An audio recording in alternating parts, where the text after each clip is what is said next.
Assalomu alaykum. Hurmatli kuzatuvchilar, men Farg'ona davlat texnika universiteti energetika muhandislik fakulteti 4923 guruh talabasi Sobirjonov Sobir.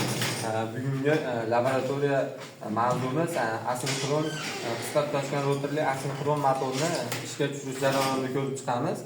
Bizga kerak bo'ladigan jihozlar o'sha laboratoriya stendi, o'tkazgichlar va qisqa tutashgan rotorli asinxron motor. Batda biz 3 fazali tarmoqdan foydalanamiz.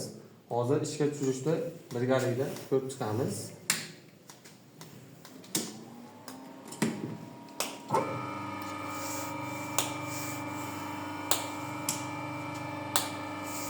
Mana hozir asinxron motorimiz 1 daqiqada 1493 marta aylanmoqda.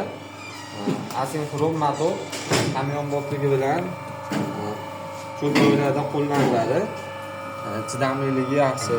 Bu yerda kerak bo'ladigan bizga mana amper metr.